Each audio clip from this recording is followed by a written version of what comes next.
Дүйнөлүк саламаттык сактоо уюму дүйнөдө маймыл чечеги жайылууда деп өзгөчө кырдаалдар режимин жарыялады.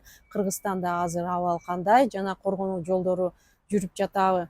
Чынында уже 15 августтан баштап бүткүл дүйнөлүк саламаттык сактоо уюму тарабынан тынчсыздандыруу жараткан өзгөчө кырдаалдар жарыялады. Себеби Африка өлкөлөрүндө деген ошо маймыл чечеги деген абдан көп катталууда болуп жатат. Ушул күнгө чейин эле ушул жылдын ичинде бир 18 миңден ашык учур катталды. Анын эле 90% ошо Конго Демократическая Республикада катталды дагы. 14 миңге чейин учур катталды. Ошол күнгө чейин ошо Африка өлкөлөрүнүн ичинде деген 500дөн ашык адам каза тапты да. Ошол эле Конгода деген мурдагы аптанын ичинде эле 27 киши адам каза тапты да. Ошондуктан ооба буну аябай кырдаал катуу деп бизге жарыялады. Бүткүл дүйнөдө деген тынчсыздандыруу болбосун, өзгөчө кырдаалга даяр болушсун деп. Биринчи күндөн баштап эле уже өсүп атат дегенден баштап эле биз өзүбүздүн колубузга алган болчубуз. Азыркы учурда ошо бүткүл дүйнөлүк саламаттык сактоо уюму айтылгандан баштап биздин жанагы чек арада өтүп аткан санитарный контрольный пункттарда аябай катуу иштери жүрүп жатат. Алар деген болгону тепловизор менен камтылды. Кызматкерлердин баары тең окуудан өтүп, билимдерин күчөтүп атышат. Дезинфекционный средстволор менен камсыздандырды. Эгер Кудай сактасын бир учур катталып же болбосо ошондой учур келип калса, изоляционный карантиндик мероприятиялар болот дагы, и ошо мамлекетибизге алып келгенге аракет кылабыз. Азыркы учурда деген биздин мамлекетте, бизге менен катнаш болгон тутташ мамлекеттерде мындай учур катталган эмес.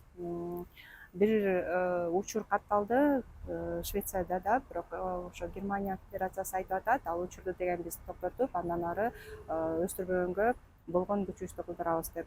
Бул дарт эмнеси менен коркунучтуу?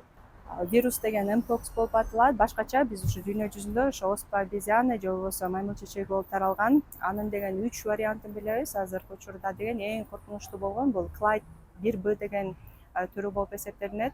Ошол аябай ооруну деген катуу ошо тяжелый случайга алып келип, анан өлүмгө дагы алып келиши мүмкүн. Биринчи белгилери кандай болот?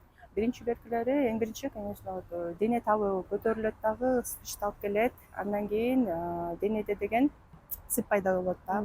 Ал деген гнойный прыщавый сып деп коет, валикулезный сып деп коет. Ал бүт дененин баарына таралып кетет дагы. Анан эң негизгилерден ошо температура, лихорадка деп ысытма пайда болот да.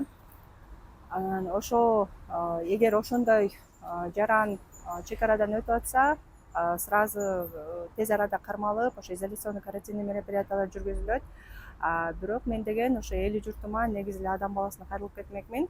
Өзүм дагы ар дайым скрининг, күнүгө скрининг болуп турсун. Себеби бизде азыр деген туризм деген өркүндөгөн, биздин жарандарыбыздын деген ошо чет өлкөгө чыгып, ошо Африка өлкөлөрүндө каттоого мүмкүнчүлүктөрү бар көбүнчөсүн. Ким билет, балким азыр бир туугандары ошол жакта жашап, бир жарым киши жүрөт ошол жакта да.